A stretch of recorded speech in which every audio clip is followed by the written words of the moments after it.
बहुत समय तक एक वर्ग को छूत कह दिया गया कि तुम मंदिर नहीं जा सकते।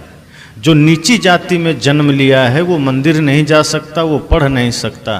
तो इस समस्या को देखते हुए सदगुरु कबीर ने कहा होगा कि हरिजन 4 वर्ण से ऊंचा। ये जो 4 वर्ण बनाए गए इससे भी ऊंचा हरिजन है। तो लोगों को तो आश्चर्य हुआ होगा, ये कैसे? साहब तो बिल्कुल एक नई बात कह रहे हैं कि हरिजन 4 वर्ण से ऊंचा कैसे? तब साहब कहेंगे बैठो, बता रहे हैं। आगे साहब कहते हैं, नहीं मानो तो साखी दिखाऊं, सबरी के घर सबरी के फल खाए जूठा। उन्होंने कहा अगर तुम्हें भरोसा नहीं होता है तो शास्त्र दिखाऊं, साखी दिखाऊं, क्योंकि लोगों के मन में सवाल तो होंगे। कोई भी बात आदमी ऐसे थोड़े मानता है। आपको ही कोई बात कही जाए तो आप कहेंगे प्रमाण क्या है, शास्त्र में लिखा है क्या? अगर शास्त्र में लिखा है तभी मानेंगे। तो सदगुरु कबीर तो सारे शास्त्र और सारे तर्क और सारे प्रमाण लेकर बैठते थे, कोई भी बात हवा में नहीं कहते थे। वो सारे शास्त्रों का अध्ययन करके बैठे थे, वो सारे योग, सारे हठयोग करके बैठे थे, सारी साधना करके बैठे थे, सभी मतपंथ संप्रदायों को जान कर बैठे थे। तो जैसे ही लोगों ने कहा कि हरिजन 4 वर्ण से ऊंचा, आप कह तो रहे हैं लेकिन कैसे? और सबसे पहली बात तो ये हरिजन है क्या? साहब ने कहा हरिजन मतलब जो हरि का जन है, जो हरि का आदमी है। जो भी गुरु में आस्था रखता है, जो भी भगवान में आस्था रखता है, जिसका जीवन छल से रहित है, कपट से रहित है, जिसका जीवन निश्छल है, वही हरि का जन है। और ये 4 वर्णों से श्रेष्ठ है, ऊंचा है। लोगों ने कहा कैसे? साहब ने कहा नहीं मानो तो साखी दिखाऊं, सबरी के फल खायो जूठा। कि देखो राम जी का प्रसंग आप सब सुनते हैं, हालांकि इस पर बहुत ज़्यादा कई बार लोग विवाद भी कर देते हैं। साहब कहते हैं हमें विवाद नहीं करना चाहिए, हमें जो अच्छाई है उसे ग्रहण कर लेना चाहिए और जो बुराई है उसे छोड़ देना चाहिए। हम सब करते क्या हैं, अच्छाई ग्रहण करने में देरी कर देते हैं, उसको ग्रहण नहीं करते हैं, बुराई है उसको पहले ले लेते हैं। लेकिन ऐसा कहाँ करते हैं? इसे अध्यात्म में ही करते हैं, धर्म में करते हैं, बाहर ऐसा नहीं करते हैं।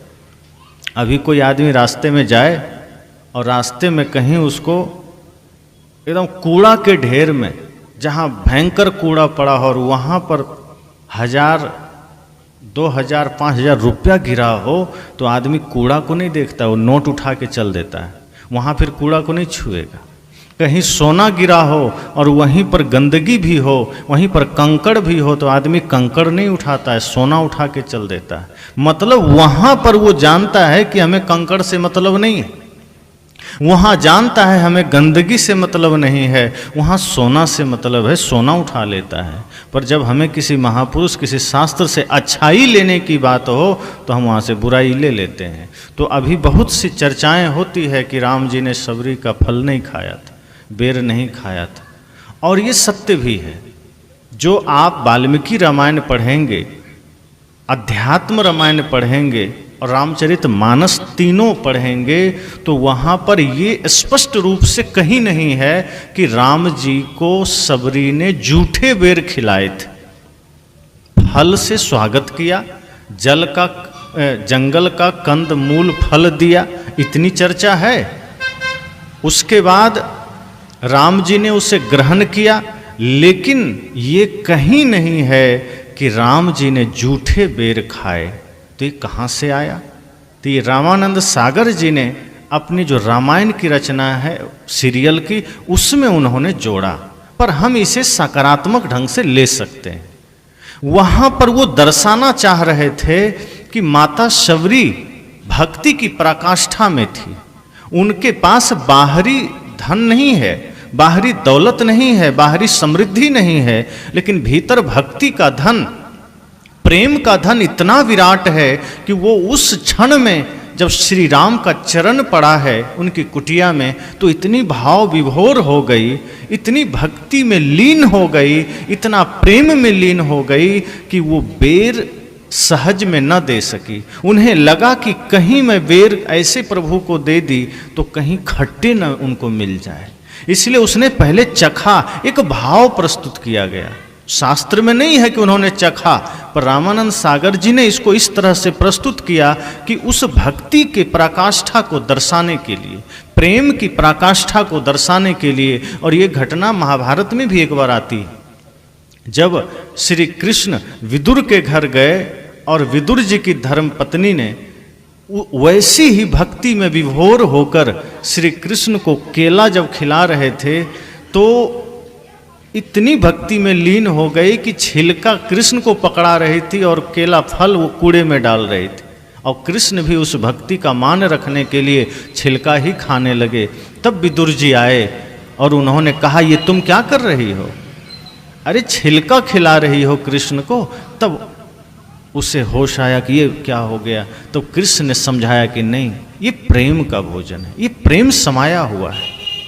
ये बात केले के छिलके की नहीं है, उस भोजन में, उस प्रसाद में, उस केले के छिलके के पीछे जो विदुर की पत्नी का अनंत भक्ति है, अनंत प्रेम है, वो देखो। वही बात रामानंद सागर जी ने माता शबरी की भक्ति के संबंध में भी दर्शाया कि जैसे शास्त्र में तो चर्चा नहीं है कि उन्होंने जूठे बेर खिलाए, लेकिन अगर सीरियल में आया तो इसके पीछे का भाव यही हो सकता है कि माता शबरी की जो भक्ति है वो निष्कपट है, निश्चल है, कोई कामना नहीं है, कामना रहित है। आज हम किसी की भक्ति करते हैं, गुरु की भक्ति करते हैं, तो लोग निष्कपट भक्ति नहीं कर पाते, निष्काम भक्ति नहीं कर पाते, कोई ना कोई कामना होती। बहुत से लोग हैं गुरु के पास जाते हैं, गुरु जी हम आपकी भक्ति करते हैं, आपसे दीक्षा लेना चाहते हैं। तो गुरु जी कहते हैं ठीक है।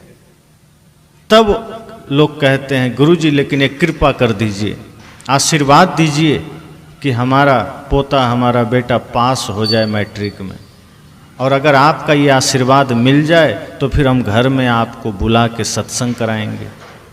मतलब वहाँ भक्ति निष्काम नहीं हुई, वहाँ कामना हो गई कि अगर आपका आशीर्वाद हो तो बेटा पास हो जाए, नौकरी मिल जाए, घर में सब धन धान्य संपन्न हो जाए, जमीन का विवाद सुलझ जाए, घर मकान सब पक्का बन जाए, इस कामना से गए। और कहीं गुरुजी ने कह दिया कि हमारे आशीर्वाद से अगर नहीं हुआ तो, तब लोग ये भी कह देते हैं कि फिर आपसे क्या लेना देना, जब काम ही नहीं बनेगा तो आप अपने रास्ते, हम अपने रास्ते।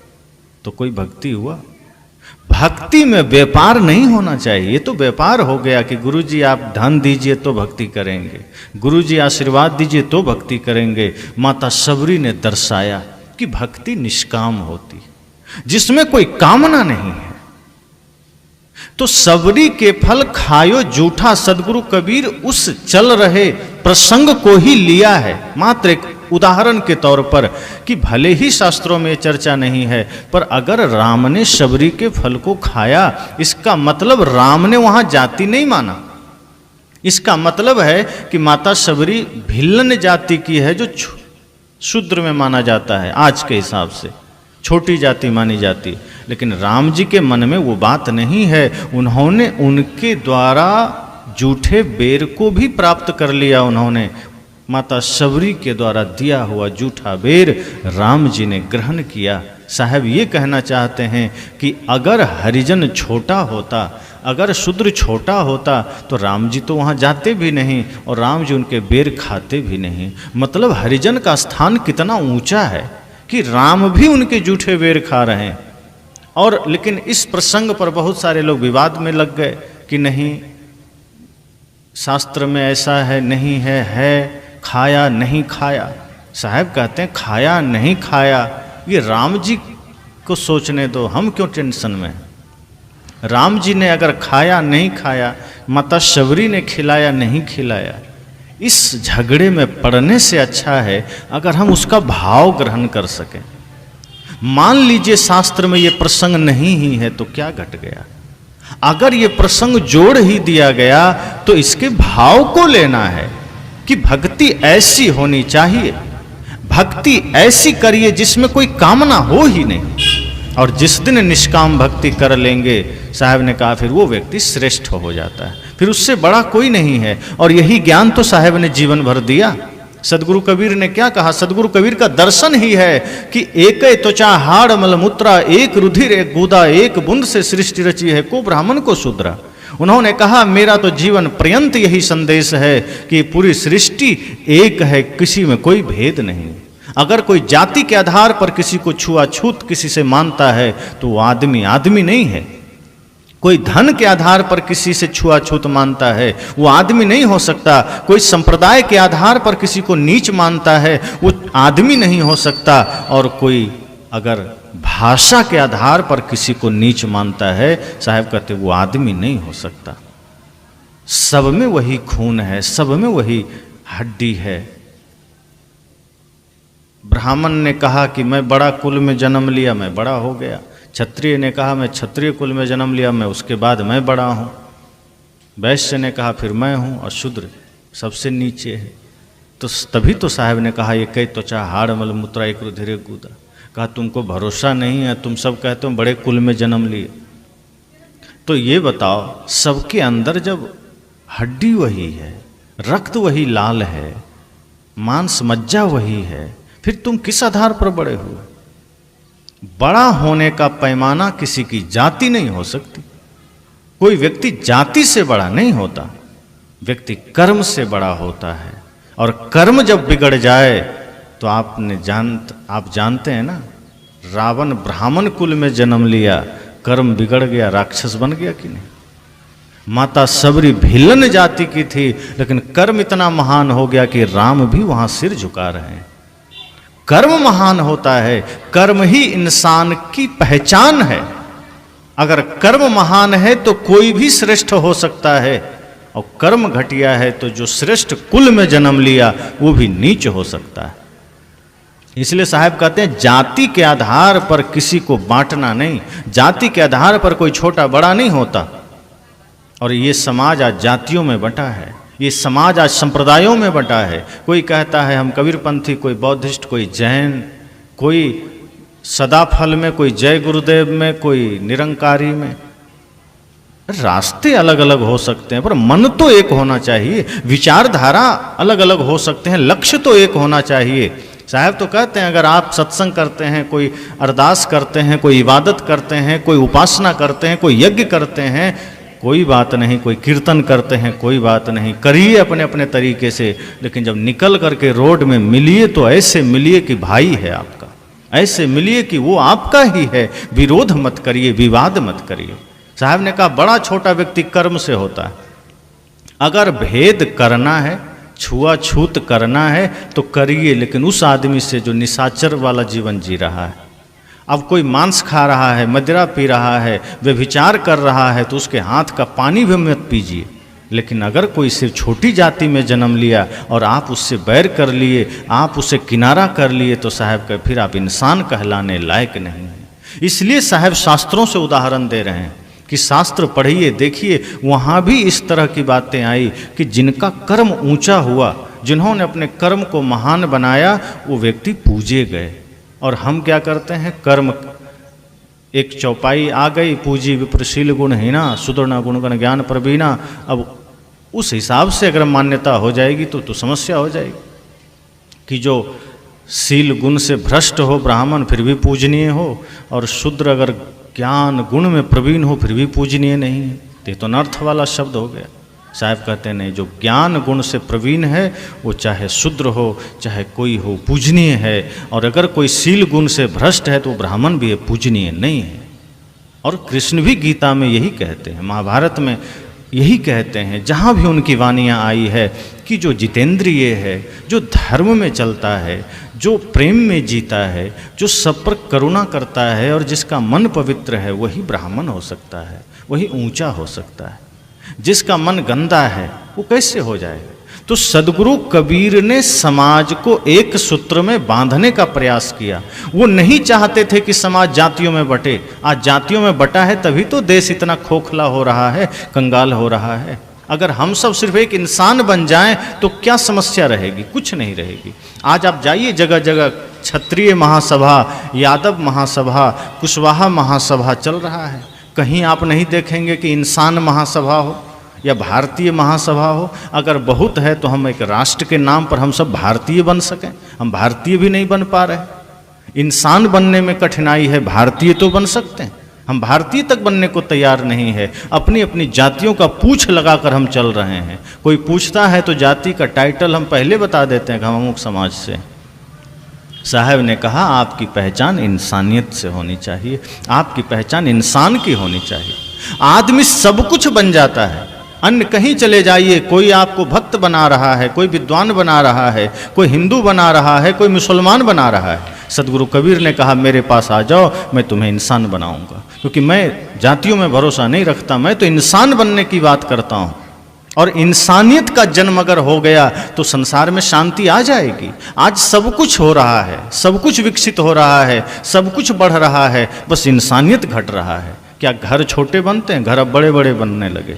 मंदिर की ऊंचाइयां बढ़ने लगी, चर्च की ऊंचाइयां बढ़ने लगी, मस्जिद की ऊंचाइयां बढ़ने लगी, आपके घर की ऊंचाइयां बढ़ने लगी, सब कुछ बड़ा हो गया। इंसान का दिल इतना छोटा हो गया कि माता पिता भी दिल से बाहर हो गए। साहब ने कहा नहीं, अपने दिल को विराट बनाइए, अपने हृदय को विशाल बनाइए, अर्थात इंसानियत को जागृत कीजिए, बाकी सब चीजें बाद में बनिएगा। अगर इंसानियत का जन्म हो गया तो समाज सुंदर हो जाएगा। इसलिए किसी कवि ने कहा है, भक्त या विद्वान कवि, भगवान पंडित मौलवी। भक्त या विद्वान कवि, भगवान पंडित मौलवी। जो भी बनना बाद में, पहले बनो तुम आदमी। आदमी के शहर में मैं ढूंढता हूँ आदमी। आदमी के शहर में ही खो गया है आदमी। आदमी के शहर में मैं ढूंढता हूँ आदमी। किसी ने कहा मैं आदमी के शहर में आदमी खोज रहा हूँ। लोगों ने कहा क्या पागलपन है, चारों तरफ आदमी ही है। कहा मुझे कोई आदमी दिख ही नहीं रहा। कहा ये तो सब आदमी है। कहा नहीं, पूछो, कोई आदमी नहीं है। आप किसी से पूछिए तुम कौन हो तो कहेगा मैं ब्राह्मण हूँ। किसी से पूछे तुम कौन हो तो मैं राजपूत हूँ। तुम कौन हो? मैं यादव हूँ। तुम साहू हूँ। आदमी कहाँ है? किसी से पूछो तुम कौन? मैं कबीरपंथी। तुम कौन? मैं वैष्णव, मैं जैन, मैं बौद्ध। साहब ने कहा कोई आदमी नहीं दिख रहा। सब कुछ ना कुछ टाइटल लेके खड़ा है, कोई ना कोई पदवी लेके खड़ा है। इंसानियत की बात ही नहीं। कोई जाति से अपने को बड़ा मान रहा है, कोई पढ़ लिया तो बड़ा मान रहा है, कोई पद में है तो बड़ा मान रहा है। जिस दिन आदमी का कर्म बड़ा हो जाएगा उस दिन खुद बड़ा कहने की आवश्यकता नहीं पड़ेगी। बड़ा आदमी होता है झुकने से, बड़ा होता है विनम्रता से, बड़ा होता है सबके प्रति करुणा का भाव रखने से। बड़ा वही है जिसमें बड़ा स्वभाव हो। बड़ा वो नहीं है जो जिसको पद बड़ा मिल गया, दो चार लोग साथ चल दिए। बड़ा वो नहीं जो ऊंची कुल में जन्म ले लिया। राजसु यज्ञ में श्री कृष्ण ने संतों के चरण धोए, जूठे पत्तल उठाए। क्या कहा था? युधिष्ठिर ने कहा सारे कार्यों का बंटवारा हो गया, अब कोई काम नहीं बचा। श्री कृष्ण ने कहा मुझे भी तो कोई जिम्मेदारी दे दो। सभी ने कहा अब तो कोई काम बचा ही नहीं, सब हो गया। भीम को काम मिल गया, अर्जुन को काम मिल गया, अतिथियों का देखभाल का मिल गया, स्टोर रूम का चाबी किसी को मिल गया, सब हो गया, अब कोई काम नहीं बचा। कृष्ण ने कहा सबने अपने अपने अनुसार काम लिया है, मेरे नज़र में अभी भी एक काम बाकी है। सोचिए, भगवान श्री कृष्ण सब लोग सम्मान दे रहे हैं, सबसे पूजनीय हैं, और उनकी दृष्टि कहाँ है? लोगों ने कहा अब कौन सा काम बचा? कृष्ण ने कहा जो संत आएंगे उनका चरण में धोऊंगा और जूठे पत्तल में उठाऊंगा। और उन्होंने किया, तो वही कृष्ण हो सकता है। कृष्ण होना साधारण बात नहीं। कृष्ण ने जूठे पत्तल भी उठाए। आज व्यक्ति अपनी थाली उठाने में शर्म करता है। श्री कृष्ण भले ही गोवर्धन उठाए हो ना उठाए हो, गोवर्धन एक प्रतीक है, अर्थात बड़ी जिम्मेदारियों को अपने कंधे पर उठाना वो गोवर्धन उठाना जैसा ही है। कोई पहाड़ उठाए हो इसकी तो कल्पना भी नहीं कर सकते। लेकिन निश्चय ही वो प्रतीक इस बारे में हो सकता है, निश्चय ही वो संकेत इस बारे में हो सकता है कि छोटी सी उम्र में उन्होंने अपने संपूर्ण जीवन में इतनी जिम्मेदारियां उठाई, इतने संसार का भार उठाया कि गोवर्धन से तुलना कर दिया गया। आज एक आदमी छोटा सा गोबर नहीं उठा सकता, वो गोवर्धन क्या उठाएगा। साहब ने कहा कि हरिजन 4 वर्ण से ऊंचा, ये हरिजन है, ये चारों वर्णों से ऊंचा है, लेकिन हम वो हरिजन होना ही नहीं चाहते। हम हरि का, गुरु का जन होना ही नहीं चाहते, हम गुरु से जुड़ना ही नहीं चाहते। सदगुरु कबीर की सीख कहाँ मानते हैं। जो उन्होंने कहा हम दीक्षा भी ले लेते हैं, उनके परंपरा में हम मानते ही नहीं।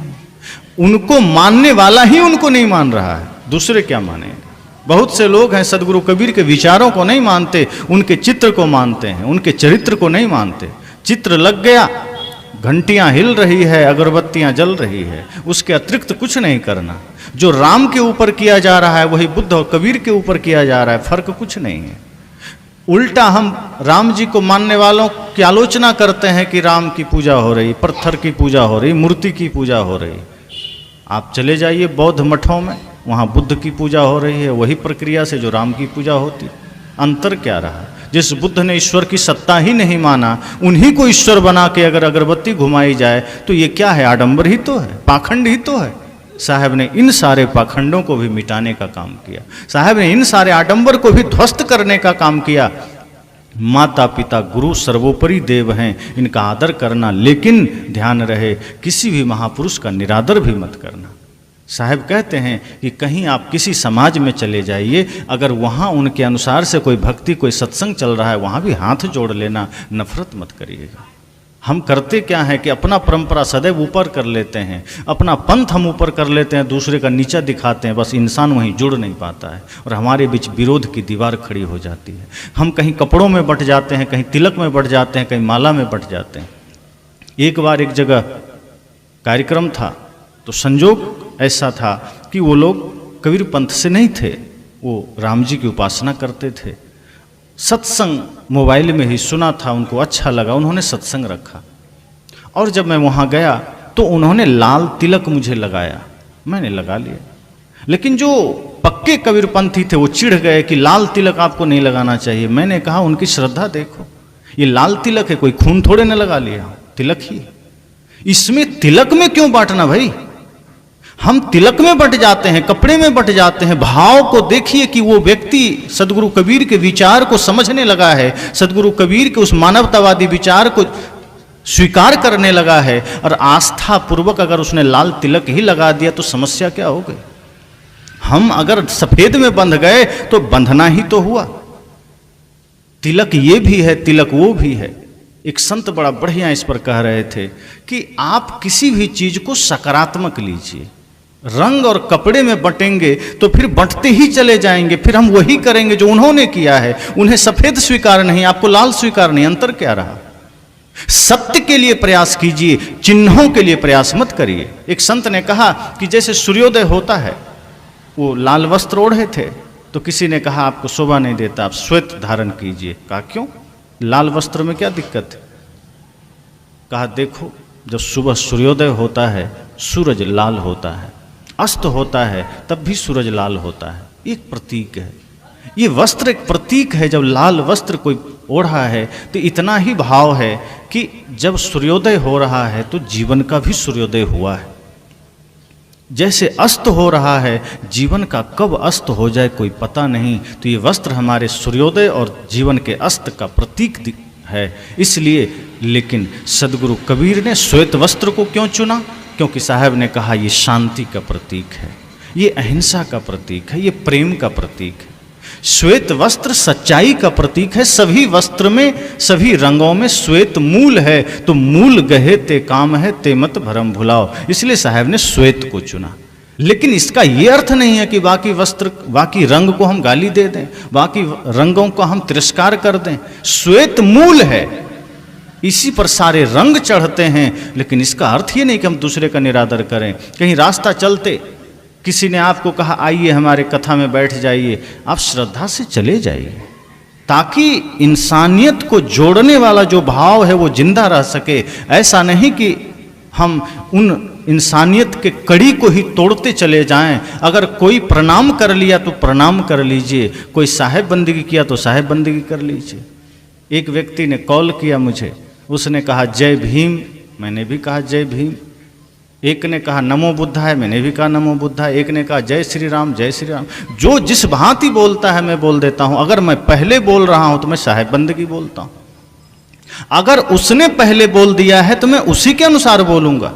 और साहब ने कहा है यही होना चाहिए। आप एक दूसरे का सम्मान तो करिए। अगर आप चाहते हैं ये समाज एक सूत्र में बंधे, अगर आप चाहते हैं ये राष्ट्र एक सूत्र में बंधे, तो सबको गले लगाना होगा। कोई जन्म से बिगड़ कर नहीं आया है। अगर किसी का मार्ग बिगड़ा है तो मार्ग सुधारा भी प्रेम से ही जा सकता है। कभी भी क्रोध को क्रोध से नहीं जीता जा सकता, कभी भी नफरत को नफरत से नहीं जीता जा सकता, कभी भी घृणा को घृणा से नहीं जीता जा सकता। अगर क्रोध को जीतना है तो प्रेम से जीत सकते हैं। जैसे कहीं आग लग जाए तो आग को आग से बुझाते हैं कि पानी से? आग लग जाए तो आप पानी से बुझाते हैं। अगर कहीं नफरत की आग जल रही है और इधर से हम भी नफरत की ही आग लेके खड़े हो गए तो दोनों आग मिलकर के भयंकर आग बनेगी और समाज टूटेगा, समाज बिखरेगा और ज़्यादा समस्याएं खड़ी होगी और ज़्यादा द्वेष बढ़ेगा। इसलिए अगर कहीं नफरत की आग लोग जला रखे हैं, घृणा की आग जला रखे हैं, साहब कहते हैं वहाँ आप शीतल बन जाइए, प्रेम की फुहार चलाइए। इसलिए तो साहब कहते हैं बाहर मारे चोट। मैंने कहा था अंदर हाथ सहार दे, बाहर मारे चोट। अंदर प्रेम का हाथ रखिए, बाहर आडंबर को थोड़ा थोड़ा साफ भी करिए। साहब ये नहीं कहते कि आंख बंद कर लीजिए।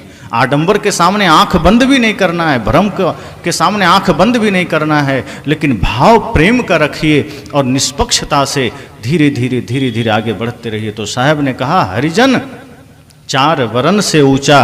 ये जो हरिजन है ये चारों वर्णों से ऊंचा है। ये ब्राह्मण, ये क्षत्रिय, ये वैश्य, ये शूद्र, उससे भी ऊपर हरिजन है जो गुरु का जन है, जो गुरु की आज्ञा में चलने वाला जीव है, वो सबसे ऊंचा है। इसलिए उन्होंने कहा नहीं मानो तो साखी दिखाऊं, सबरी के फल खायो जूठा। राम ने सबरी का फल जूठा खाया। वहाँ उन्होंने ये नहीं देखा कि जूठा है, उन्होंने ये उनकी भक्ति को देखा, उनके प्रेम को देखा। कोई किसी जाति का हो, अगर आप कभी जाएं तो उसकी जाति मत देखिए, उसके भाव और उसकी पवित्रता को देखिए। अगर कोई ऊंची जाति का आदमी है और उसका जीवन पवित्र नहीं है, उसका कर्म पवित्र नहीं है, तो पानी भी मत पीजिए। लेकिन कोई छोटी जाति का है और वहाँ अगर आपको दिखे कि उसकी जीवन में पवित्रता है, उसके मन में पवित्रता है, उसका परिवेश में पवित्रता है, बैठकर भोजन कर लीजिए, कोई दिक्कत नहीं है। वही समझना भगवान का भोजन है। तो सदगुरु कबीर यही भाव चाहते हैं। वे कहते हैं समाज को जातियों में मत बांटिए, वर्णों में मत बांटिए। सदगुरु कबीर कहते हैं समाज को इन चीज़ों से बांट देंगे तो समाज खंडित हो जाएगा। और जो सदगुरु कबीर का सपना था कि सब घट मेरो साइयाँ सुनी सेज न कोय, बलिहारी व घट की जागट प्रगट होए। वे कहते हैं जहाँ नजर जाए वहाँ सब परमात्मा ही तो, कौन जगह परमात्मा से खाली है। कहते हैं ना, एक बार गुरु नानक देव काबा गए, मक्का या मदीना, तो मस्जिद में जिधर पश्चिम तरफ जहाँ मस्जिद की दीवार थी उधर पैर करके सो गए। तो मौलवी आए, उन्होंने कहा अरे ये क्या कर दिया, खुदा अल्लाह की तरफ पैर कर दिया, उधर हटाओ पैर हटाओ। तो नानक ने कहा जहाँ तुम्हारा खुदा नहीं है उस दिशा में मेरा पैर कर दो। मौलवी सकपका गया हो, तो अब उसे समझ में आया कि बहुत बड़ी बात बोल दिया नानक ने। कहा तुम ये मान रहे हो कि उधर ही अल्लाह है, इसका अर्थ है कि बाकी दिशा में तुम्हारा अल्लाह नहीं है। मतलब जो तुम कहते हो जर्रे जर्रे में खुदा है, फिर तो झूठ। अगर उधर तुम्हारा अल्लाह है तो इधर किसका है, उधर किसका है, दाएं बाएं किसका है, तो उधर कर दो। उन लोगों को समझ में आ गया कि नानक ने कितनी बड़ी बात कह दी। साहब ने भी कहा जब आप कहते हैं सब घट में परमात्मा बैठा है तो छुआछूत किससे मान रहे हो? जब कहते हो सब दिल में राम बैठा है तो विरोध किससे कर रहे हो? इसका मतलब विरोध फिर आप राम से ही तो कर रहे हो, विरोध आप परमात्मा से ही तो कर रहे हो। अगर हर नारी के भीतर जगदम्बा बैठी है तो आप अपमान जगदम्बा का ही तो कर रहे हो। आप मंदिर गए जगदम्बा के, वहाँ सिर झुकाए, तमेव माता च पिता तमेव बंधुश्च सखा करके आ गए और नारी का अपमान कर दिए। मतलब आपने नारी का नहीं जगदम्बा का अपमान किया है। आपने जगत जननी का अपमान किया है। और साहब कहते हैं यही बात मैं कहना चाहता हूँ कि आप सब घट में उसी परमात्मा को देखिए, उसी भगवान को देखिए, उसी भगवती को देखिए। जब देखेंगे उस प्रेम की नज़र से, उस श्रद्धा की नज़र से, तो कहीं नफरत नहीं दिखेगा, फिर कहीं विरोध नहीं दिखेगा, फिर सब लगेगा मेरा ही है। जेते औरत मर्द पाने सो सब रूप तुम्हारा, कबीर पोंगरा अल्लाह राम का सो गुरु पीर हमारा। जितने भी लोग हैं, औरत हों, मर्द हों, स्त्री हों, पुरुष हों, सब में वही परमात्मा है, सब हमारा है, सब में भगवान बैठा है। साहब ने कहा इसलिए समाज को एक सूत्र में अगर बांधना है, एक सूत्र में लाना है, तो अपने अपने भीतर के नफरत की दीवारों को गिराना होगा, अपने अपने भीतर के संप्रदाय की दीवारों को गिराना होगा। ये जो हम लोगों ने अलग अलग संप्रदाय खड़ा करके सब बंध गए, इसी वजह से और भी विसंगतियाँ आई। किसी ने कहा ये मेरा संप्रदाय, तुम्हारा खत्म, दूसरे का कोई मतलब नहीं। किसी ने कहा मेरे यहाँ ही स्वर्ग मिलेगा, दूसरे के यहाँ नरक मिलेगा। ऐसे अपने संप्रदाय में भी, अपने समाज में भी ऐसे लोग हैं, अलग अलग जगह अपना बैठे हैं और वहाँ से उनका ये कहना है कि हमारे पास ही मिलेगा स्वर्ग का रास्ता, बाकी गुरु आपको नरक में ले जाएंगे। ऐसा कहने वाले भी लोग, कोई ये कहने को स्वीकार राजी नहीं है, स्वीकार नहीं कर रहा कि ज्ञान जहाँ भी मिल जाए वहाँ से ले लीजिए, जो भी सच्चे गुरु मिल जाए उनको सिर झुकाइए, नहीं मेरे अलावा कोई सच्चा गुरु नहीं है, ये कहने वाले भी लोग हैं। वो आदमी भ्रम में पड़ता है, कैसे समाज एक होगा। कई लोग ऐसा भी सोचते हैं कि कबीर साहब के अलावा कोई अच्छे संत नहीं है, ये भी गलत बात है। हो सकता है वैचारिक रूप से कहीं छोटा कमी ज़्यादा हो सकती है, पर अगर हम सिर्फ कबीर साहब को ही सर्वोपरि मानते हैं तो फिर बुद्ध में क्या कमी है, महावीर में क्या दोष है, संत रैदास में क्या दोष है, मीराबाई में क्या दोष है, फिर हम खो देंगे। और सदगुरु कबीर को ही श्रेष्ठ मानना, बाकी को निकृष्ट मानना, ये कबीर साहब को ही ना मानने के समान है। क्योंकि कबीर साहब ऐसा कभी नहीं कहते हैं कि मेरे अलावा किसी को मत मानो, मेरा ही शरण गहो, किसी का मत गहो। वो तो कहते ही नहीं, वो तो स्वयं कहते हैं अरे भाई कहीं कबीर जो अब की बूझे सोई गुरु हम चेला। वो तो सिर्फ यही कहने को राजी है कि जो मेरी बात को सिर्फ समझ लेगा वो गुरु हो जाएगा, मैं चेला हो जाऊंगा। वो तो कह ही नहीं रहे कि मैं ही परमात्मा हूँ। वो तो कहते हैं हो हुजूर ठाड़ कहा तुम अब तय समर समार। वो तो कहते हैं आप सब हुजूर हैं, स्वामी हैं, मालिक हैं। तो हम सबको निष्पक्ष बनना चाहिए। सदगुरु कबीर का दर्शन यही। हम अपने अपने भीतर के जब नफरत की दीवार गिरा देंगे, आलोचना की दीवार गिरा देंगे, निंदा की दीवार गिरा देंगे, तो फिर दिखेगा, उस पार का सत्य दिखेगा। अभी हम कहीं नफरत का पर्दा लगा रखे हैं।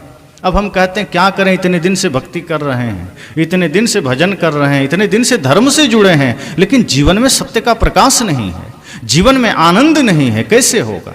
धर्म से जुड़े हैं लेकिन कहीं नफरत का पर्दा लगा है, कहीं घृणा का पर्दा लगा है, कहीं संप्रदाय का पर्दा लगा है, कहीं शास्त्र का पर्दा लगा है। साहब कहते हैं सारे पर्दे गिरा दीजिए। जैसे आप कमरे में बैठे हैं और आप सूर्योदय हो जाए, आपकी खिड़कियां बंद है, दरवाजे बंद हैं, पर्दे लगे हैं, और आप कह रहे हैं क्या करें, सूरज का प्रकाश नहीं आ रहा है। तो सूरज का प्रकाश ऐसे कैसे आ जाएगा। आप खिड़की खोलिए, पर्दा हटाइए, तब तो सूरज का प्रकाश आएगा। खिड़की भी लगा है, ऊपर से पर्दा भी लगा है। साहब कहते हैं अगर सूरज का प्रकाश कमरे में चाहिए तो खिड़की खोलनी पड़ेगी, पर्दा हटाना पड़ेगा, और ज़्यादा प्रकाश चाहिए तो दरवाजे खोलने पड़ेंगे, और ज़्यादा प्रकाश चाहिए तो दीवार गिरानी पड़ेगी, और ज़्यादा प्रकाश चाहिए तो खुले मैदान में आना होगा जहाँ कोई दीवार ही ना हो। इसी तरह सत्य का धरातल है, इसी तरह मानवता का धरातल है कि अगर आपको सत्य की अनुभूति चाहिए, प्रेम की अनुभूति चाहिए, परमानंद की अनुभूति चाहिए, तो सारी दीवारें गिरा दीजिए। संप्रदाय की, मत पंथ की, ईर्ष्या की, द्वेष की, नफरत की, घृणा की, परदोष दर्शन की, और जब सारी दीवारें गिर जाएगी तो सब में परमात्मा का दर्शन होने लगेगा। अभी नहीं हो रहा। लोग कहते हैं कण कण में राम है। सदगुरु कबीर तो कहे घट घट में राम है, पर लोग मानते हैं कण कण में राम है। पर जो लोग कहते हैं कण कण में राम है वो मानते ही नहीं है। अगर ऐसा होता तो जो लोग कह रहे हैं कण कण में राम है वो मछली खा जा रहे हैं, इसका मतलब वो राम को ही खा रहे हैं। क्या मछली में राम नहीं है? जो कह रहे हैं कण कण में राम है वो मुर्गी का गला तोड़ रहे हैं, बकरे को मार रहे हैं, सुअर को मार रहे हैं। और जो कह रहे हैं जर्रे जर्रे में खुदा है वो गाय काट के खा रहे हैं। तो क्या गाय में खुदा नहीं? इसका मतलब वो कहते हैं मानते नहीं हैं, और वो जीव हत्या में लगे हैं, नशा में लगे हैं, आदमी कुछ साग मूली की तरह काटने वाले लोग लगे हैं। इसी जीवन में आकर के मनुष्य शरीर को पाकर के कितने जघन्य अपराध लोग किए चले जा रहे हैं, कितने कितने नाम पर। इसलिए साहब ने कहा हरिजन 4 वरन से ऊंचा, अपनी कीमत मत घटाइए, गुरु से जुड़ जाइए, गुरु के आदर्शों को स्वीकार करिए, गुरु के वचनों को स्वीकार करिए, फिर आपसे श्रेष्ठ कोई नहीं है। श्रेष्ठ वो है जिसका मन पवित्र है, श्रेष्ठ वो नहीं है जिसने बहुत ज़्यादा संपत्ति इकट्ठा कर ली, श्रेष्ठ वो नहीं है जिसके पास शास्त्रों का ज्ञान है। साहब कहते हैं जिसके पास प्रेम है उससे बड़ा कोई पंडित नहीं। पोथी पढ़े पढ़े जगमुआ पंडित भया ना कोई, 2.5 आखर प्रेम का 250 पंडित हो। कहा जो सज्जन है, जो संत है, जिसके जीवन में प्रेम है, उससे बड़ा ना कोई पंडित है, ना हो सकता है। जो सिर्फ शास्त्रों को पढ़ा है, जिसने सिर्फ शब्दों को पढ़ा है, वो पंडित हो ही नहीं सकता। जिसने सत्य को पढ़ा है, प्रेम को पढ़ा है, वही पंडित है। तो सदगुरु कबीर ने समस्त आडंबरों से मुक्ति का मार्ग दिया है। सदगुरु कबीर ने जीवन जीने का सरल और सस्ता मार्ग दिया है। इसलिए साहब ने कहा कि हरिजन 4 वरन से ऊंचा, नहीं मानो तो साखी दिखाऊं, सबरी के फल खायो जूठा। अगर राम ने सबरी का फल जूठा खाया, ये प्रसंग नहीं भी है शास्त्र में, कोई दिक्कत नहीं, पर ये भाव लेने की आवश्यकता है कि ये भक्ति का भाव दिखाना है कि कितनी भक्ति होनी चाहिए, कैसी भक्ति होनी चाहिए। हम भक्ति कहाँ करते हैं? कामना है, स्वार्थ है, कपट है, मंदिर में पूजा भी चल रही है, मन में पाप भी चल रहा है, मुख में राम बगल में छुरी, कपट चल रहा है। आगे साहब कहते हैं दुर्योधन घर मेवा त्यागे, साग विदुर घर खायो रूखा। कृष्ण आए हस्तिनापुर, दुर्योधन के द्वार पर जैसे ही निकल रहे थे, महलों से निकला राजा दुर्योधन, युवराज दुर्योधन, और कृष्ण से कहा कि रुकिए रुकिए, भोजन बनाए हैं आपके लिए, 56 प्रकार के व्यंजन हम बनाए हैं, मेवा मिष्ठान की कमी नहीं है, आइए यहीं भोजन करिए। श्री कृष्ण क्यों नहीं किए? और क्या कहा उन्होंने? और दुर्योधन ने क्या सोचा था? दुर्योधन सोचा था कि सारे महाभारत में सारी लड़ाइयों का जड़ यही ग्वाला है, यही कृष्ण है। अच्छा हो निमंत्रण दे के भोजन कराएंगे और भोजन में जहर दे के मार देंगे इसको, सब खेल खत्म, ना महाभारत होगा ना हमारा राज्य बंटेगा। यही सोचकर उसने कृष्ण को भोजन पर निमंत्रित किया। लेकिन कृष्ण साधारण पुरुष नहीं है, योगेश्वर है। उन्होंने कहा नहीं, मैं तेरा भोजन स्वीकार नहीं कर सकता। दुर्योधन ने कहा क्यों? हम भी तो आपके अपने हैं। कहा देखो, अपने पराये के बल पर हम भोजन नहीं लेते हैं। भोजन अगर किसी का स्वीकार किया जाता है, किसी का आतिथ्य स्वीकार किया जाता है, किसी का निमंत्रण स्वीकार किया जाता है, तो 3 कारण होते हैं, 3 ही स्थिति होती है, 3 ही कारण होते हैं। दुर्योधन ने कहा क्या? कहा या तो अभाव हो, या तो भाव हो, या तो प्रभाव हो। दुर्योधन ने कहा हम उतना नहीं जानते हैं, अर्थ बताइए क्या है? कृष्ण ने कहा देखो, कोई किसी का निमंत्रण स्वीकार करता है, इसके पीछे 3 कारण। मान लो या तो आदमी भूखा है, दरिद्र है, भिक्षुक है, गरीब है, उसे कई दिनों से खाने को नहीं मिला, तब वो किसी का भी निमंत्रण स्वीकार कर लेता है। फिर वो अभाव में निमंत्रण स्वीकार कर लिया। उसके पास कुछ भी नहीं है, वो दरिद्र है, तब अभाव में वो किसी का आतिथ्य स्वीकार करता है। और दुर्योधन, अभाव मेरे पास बिल्कुल भी नहीं है, धन संपदा में मैं तुमसे भी ऊपर हूं, इसलिए अभाव के कारण मैं तुम्हारा निमंत्रण स्वीकार नहीं कर सकता। और दूसरी बात है प्रभाव। तो प्रभाव की बात यह है कि कोई आदमी दबंग है, बहुत बड़ा ताकतवर आदमी है, शक्तिशाली है, प्रभावशाली है, उसकी बातें कोई डर से काट नहीं सकता है, लोग डरते हैं, भय रखते हैं। तो उसने अगर कह दिया कि मेरे यहाँ तुम्हारा भोजन है, आके कर लेना, तो आदमी डर से जाके खा लेता है। यानी प्रभाव में कि किसी का इतना भयंकर प्रभाव है कि वो आदमी जाता है, डर से खा आता है। श्री कृष्ण ने कहा और प्रभाव तो तुम्हारा मेरे ऊपर कुछ भी नहीं है, क्योंकि मेरे प्रभाव के सामने तुम जीरो हो। तो ना तो अभाव है जो मैं तेरा भोजन करूं, और ना तो तेरा इतना प्रभाव है कि मैं तेरा भोजन करूं। और अंतिम बात भाव की, प्रेम की, तो वो तो कभी तुम्हें हुआ ही नहीं जो मैं तेरा भोजन करूं। तुम्हारे भोजन में वैसे भी अहंकार की गंध आ रही है, और जिस भोजन में अहंकार समाया हो वो भोजन कभी करना नहीं चाहिए, क्योंकि वो मन मस्तिष्क को बदल देता है। अन्न जैसा करेंगे, जिस हाथ का करेंगे, आपका मन वैसा बन जाएगा। अगर आपने पाप से कमाया हुआ अन्न को खा लिया है तो निश्चित है आपकी बुद्धि बदल जाएगी।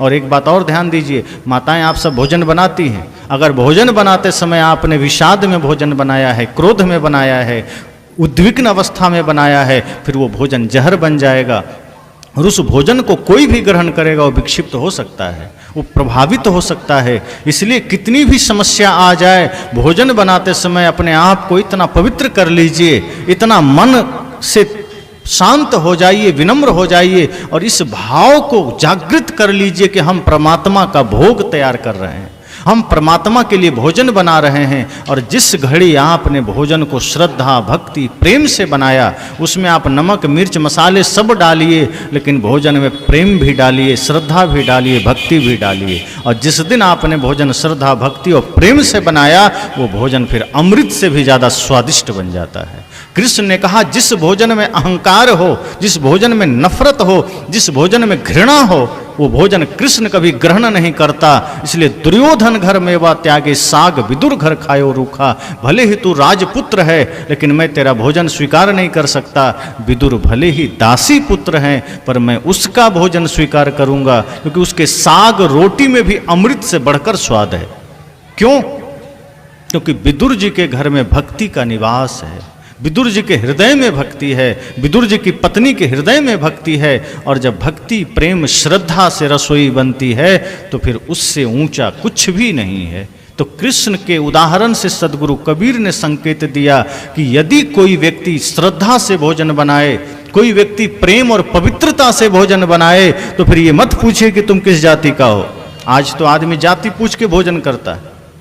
साहब ने कहा, अगर उसके भीतर भक्ति है तो फिर कोई जाति नहीं, फिर वो भक्त है, और भक्त से बड़ा फिर कोई नहीं है। तो जिसके जीवन में भक्ति है, जिसके जीवन में प्रेम और श्रद्धा है, उसका भोजन स्वीकार कर लेना।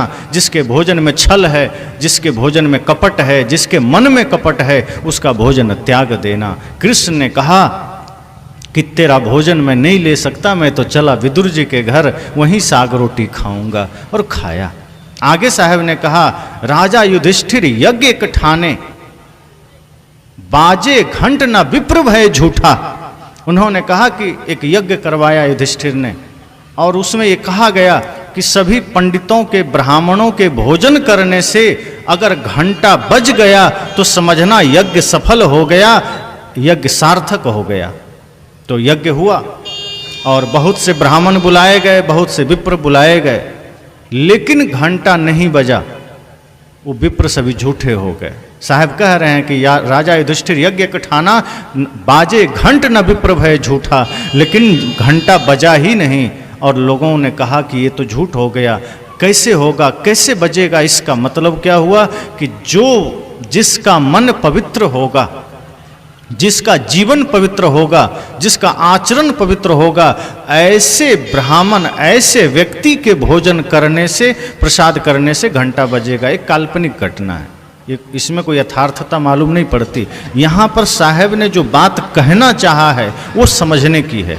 साहब ने कहा कि राजा युधिष्ठिर ने जो यज्ञ किया, उसके पीछे का उद्देश्य ये था कि यज्ञ करेंगे, सफलता, अगर सच्चे मन से हम यज्ञ कर रहे हैं, इसका प्रमाण क्या है? जगत कल्याण के लिए यज्ञ कर रहे हैं, ये सफल हुआ कि नहीं हुआ, इसका अर्थ कैसे पता चलेगा? इसका प्रमाण कैसे पता चलेगा? तो ब्राह्मण भोजन करेंगे, पंडित भोजन करेंगे, उनके भोजन करने से अगर घंटी अपने आप बज गई तो समझ जाइए यज्ञ सफल हो गया। पंडित आए, भोजन किए, नहीं बजा। लोगों ने कहा इसका मतलब युधिष्ठिर का यज्ञ सफल नहीं हुआ, मतलब जिस ब्राह्मण ने, जिस पंडित ने भोजन किया उसका आचरण ठीक नहीं। अब जिसका आचरण ठीक नहीं है वो ऊंचे कुल में भी जन्म लिया तो पंडित नहीं हो जाएगा। पंडित वो है जिसका कर्म पवित्र है। अब बहुत से पंडित हैं, मांस खाते हैं, गुटखा खाते हैं, बीड़ी पीते हैं। साहब कहते हैं ऐसे लोगों के लिए कि फिर वो पंडित नहीं है, फिर वो जाति से तो पंडित है, आचरण से फिर वो शूद्र ही है। शूद्र कौन है? जिसका आचरण अपवित्र है, जिसका कर्म पवित्र है। और ब्राह्मण कौन है? जिसका कर्म पवित्र है। तो कर्म के आधार पर देखें तो सब ब्राह्मण बन सकता है, और जो नहीं कर्म महान किया वो शूद्र बन सकता है। कबीर साहब ने कहा घंटा बजा नहीं, लोगों ने कहा ये ब्राह्मण किसी काम का नहीं। विप्र के भोजन करने से भी घंटा नहीं बजा, इसका मतलब ये विप्र सही नहीं है, इसका ज्ञान सही नहीं, इसका आचरण सही नहीं, इसका जीवन सही नहीं, ये जाति का विप्र है, ये कर्म का विप्र नहीं है। तो किसी ने कहा ऐसे व्यक्ति को बुलाओ जिसका कर्म ऊंचा हो। और तब साहब ने क्या कहा?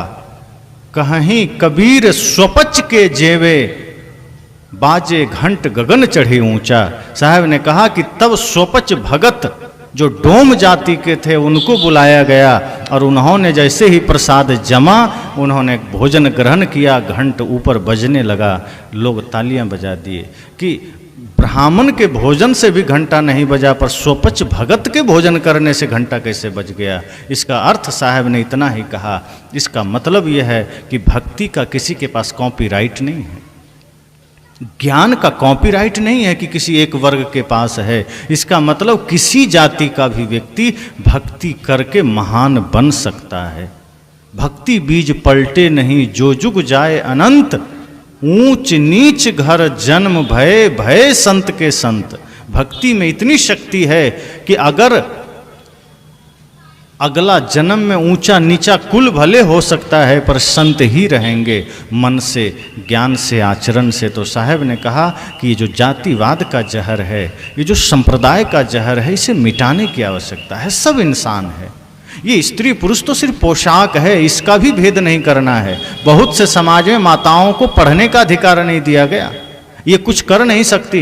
दिगंबर जैन समाज में तो आज भी ये माना जाता है कि नारियां मुक्ति नहीं पा सकती, उनको मर करके मनुष्य शरीर धारण करना होगा तब मोक्ष पा सकती हैं। पर सदगुरु कबीर ने कहा नहीं, सब पा सकती हैं, सबको अधिकार है। जो भी साधना करेंगे, जो भी तप करेंगे, वो मोक्ष पा लेगा, वो मुक्ति पा लेगा। बहुत से कथावाचक हैं जो बड़े बड़े अपने को आचार्य कहते हैं, वे कहते हैं नारियों को गद्दी पर बैठने का अधिकार नहीं है, नारियों को शास्त्र बाँचने का अधिकार नहीं है, नारियों को संन्यास लेने का अधिकार नहीं है, नारियों को मंदिर में जाने का अधिकार नहीं। साहब ने कहा ये तो पाखंड है। जिस नारी से हम सब ने जन्म लिया, जो जननी है, उस जननी को ही अस्वीकार कर दिया। जिसके वजह से हम गद्दी में बैठने लायक बनते हैं, उसी मां का अपमान कर दिया। साहब ने कहा नहीं, ये नहीं चलेगा। नारियां तो सबसे पहले गद्दी का हकदार है, वही तो सृष्टि का आधार है। अगर वो गद्दी में नहीं बैठेगी तो उनके गर्भ से जन्म लेने वाला गद्दी में बैठने का हकदार हो गया। जिस नारी के गर्भ से हमने जन्म लिया वो नहीं बैठ सकती और हम हकदार हो गए। साहब ने कहा ये सारे पाखंड चलते रहे, इन सारे पाखंड को मिटाने की आवश्यकता है। नारियां पूजनीय है, नारियां आदरणीय है, वो मातृ का रूप है। और जिस नारी में जननी सम जाने हो पर नारी, तुलसीदास जी ने कहा कि जननी तो नारी, नारी जननी का रूप है, मां का रूप है। और जब हम नारी में जननी का रूप देखते हैं तो फिर उससे श्रेष्ठ कोई नहीं है। वो सिंहासन का हकदार नहीं, सिंहासन तो उसका शोभा बढ़ाता है। हम ये नहीं कहें कि नारी सिंहासन पर बैठने का हकदार है। अरे माताओं के सामने तो बड़े बड़े सिंहासन और व्यास गद्दी भी छोटी पड़ जाती है। और पहले भी जिस वेद को पढ़ने का अधिकार नारियों को नहीं दिया गया, आप पढ़िए वेद के बहुत सारे मंत्र को माताओं ने लिखा है। तो जब वेद माता लिख सकती है, वो पढ़ नहीं सकती। कितना षड्यंत्र किया गया। जिस मंदिर में स्वयं पार्वती विराजमान है, राधा जी विराजमान है, उसी मंदिर में माताएं नहीं जा सकती। मतलब नारियां विराजमान हो सकती है पर नारियां घुस नहीं सकती। ये पाखंड फैलाया गया। जिस ज्ञान की देवी सरस्वती को माना गया, उसी विद्या को माताएं पढ़ नहीं सकती। ये आडंबर फैलाया गया।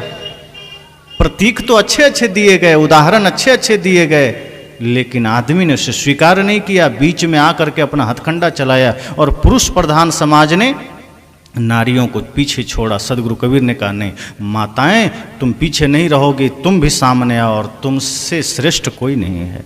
इसलिए साहब ने कहा को पुरुषा को नारी, कोई कौन स्त्री कौन पुरुष, किस आधार पर बंटवारा हो रहा है? बंटवारा कर्म पर होना चाहिए, जाति पर नहीं। बंटवारा स्त्री पुरुष के आधार पर नहीं, बंटवारा कर्म के आधार पर हो। अगर कर्म में नारियां श्रेष्ठ है तो वो पूजनीय है, उनका चरण छूने योग्य है। अगर कर्म में पुरुष नीचे है तो फिर वो पूजने योग्य नहीं है। तो गद्दी में बैठने का अधिकार, शास्त्र वांचने का अधिकार किसी वर्ग विशेष को नहीं है, किसी व्यक्ति विशेष को नहीं है। जिसने भी बढ़िया कर्म किया वो बैठ सकता है। अगर माताएं तप से, साधना से, ध्यान से, योग से उस योग्यता को हासिल कर ले तो वो गद्दी का अधिकारी हैं। और आज अपने बहुत से पंथ में आज माताएं अपनी साधना से, अपनी तपस्या से समाज को दिशा दे रही हैं। व्यास गद्दी पर भी बैठ रही हैं, मंचासीन होकर साधकों को दिशा दे रही हैं। और हमारे छत्तीसगढ़ में आप देख ही रहे हैं, आप सब जानते हैं, अद्भुत है यहाँ का जीवन। यहाँ तो नारियों में इतनी साधना की प्रबल इच्छा है कि इतनी साध्वियाँ बाहर कहीं नहीं दिखती कबीर पंथ में। और वे लोग भी साधना कर रहे हैं, अपने जीवन को साधना के पथ पर लेके चल रहे हैं, त्यागमय जीवन जी रहे हैं। जबकि माताओं को कठिन है थोड़ा इस जीवन में रहना। पुरुष कहीं भी चल देता है, नारियों को, माताओं को, बहनों को दिक्कतें आती है, फिर भी वो अपना लक्ष्य साध करके, अपना मन साध करके, अपने संकल्प पर दृढ़ रहकर साधना पथ पर चल रहे हैं। वो सदगुरु कबीर की देन है। ये सदगुरु कबीर के प्रयासों का विजय है जो सदगुरु कबीर ने कोशिश किया। वरना आप लोग को तो लोगों ने नकार ही दिया कि आप ना मंदिर जाइए, ना वेद पढ़िए, ना पढ़िए, ना स्कूल जाइए, कहीं नहीं जा सकते। पर सदगुरु कबीर ने कहा नहीं, ये गलत है। माताएं पढ़ भी सकती है और मंदिर जाने योग्य जहाँ माता है वो मंदिर ही है। जहाँ स्वयं नारी है वो मंदिर का रूप है। जिस घर में माँ है वो घर मंदिर बन जाता है। तो मंदिर जाने की बात कौन कहे। नारियां जहाँ है वो घर ही दिव्य हो जाता है। इसलिए हमारे वेद के ऋषियों ने कहा मातृ देवो भव। पहले उन्होंने ये नहीं कहा कि शिव जी देवो भव या राम जी देवो भव, उन्होंने कहा मातृ देवो भव कि जो माता हैं ये देवता हैं, पर उनकी दिव्यता को हमें पहचानने की आवश्यकता है। नारियां संपूर्ण गुणों की खान हैं। इसी तरह उन्होंने पितृदेवो भव कहा, पिता देवता हैं। और अंत में आचार्य देवो भव, गुरु देवता है। तो साहेब की वाणी हरिजन चार वरन से ऊंचा, जिसका कर्म ऊंचा है, जिसका मन निर्मल है, जिसका मन पवित्र है, जिसने अपने मन को धोया है, फिर उससे बड़ा कोई नहीं। जिसका मन गंदा है वो किसी कुल में जन्म लिया, फिर वो नीच है। और हम सब सत्संग में यही तो करते हैं।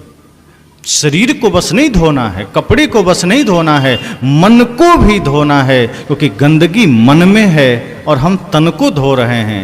एक भजन आपने सुना है, धोना था मन भूल गया तो धोता रहा तन मल मल के, घर का ईश्वर भूल गया तू तीर्थ करता चल चल के, धोना था मन भूल गया तो।